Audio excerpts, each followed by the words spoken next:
Assalamualaikum teman-teman. Saya Yolanda Sadela dari kelas MNJ 23B NPM 23411115. Di sini saya akan menjelaskan materi tentang rancangan sistem pajak.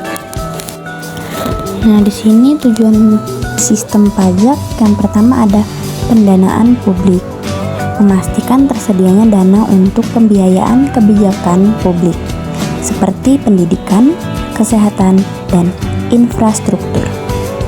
Yang kedua ada distribusi kekayaan, menciptakan keadilan sosial dengan menyesuaikan tingkat pajak sesuai dengan kemampuan ekonomi masyarakat.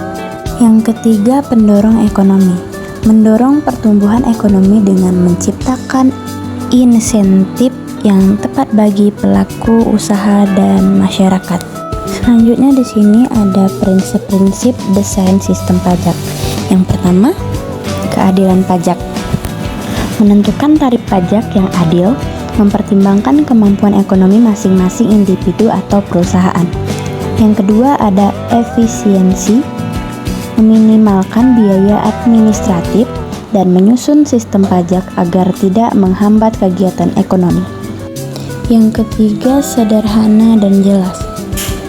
Merancang sistem yang mudah dipahami dan dikelola oleh wajib pajak sehingga mengurangi kesalahan dan penyelewengan. Di sini terdapat jenis pajak. 1. Pajak penghasilan (PPh), menetapkan tarif berdasarkan pendapatan individu atau perusahaan.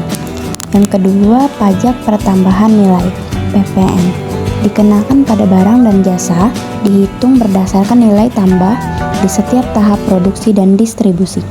Yang ketiga, pajak bumi dan bangunan (PBB), berfokus pada properti dan tanah yang dimiliki oleh individu atau perusahaan.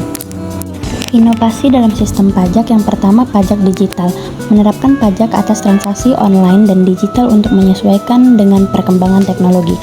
Yang kedua, pajak lingkungan, mengenakan pajak atas aktivitas yang merusak lingkungan untuk mendorong praktik ramah lingkungan. Evaluasi dan pemantauan. Yang pertama, keterbukaan dan akuntabilitas, membangun mekanisme untuk memastikan bahwa penggunaan dana pajak dijalankan secara transparan dan akuntabel.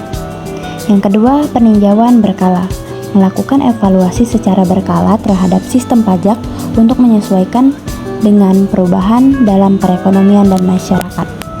Nah, ada juga administrasi pajak. Yang pertama, penggunaan teknologi, memanfaatkan teknologi informasi untuk meningkatkan efisiensi dalam pengumpulan dan pemrosesan data pajak.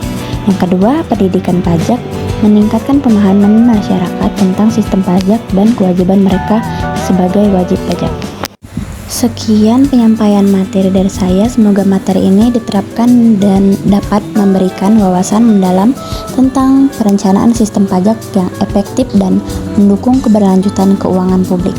Saya, Yolanda Sadela, mengucapkan wassalamualaikum warahmatullahi wabarakatuh. Terima kasih. Bye-bye.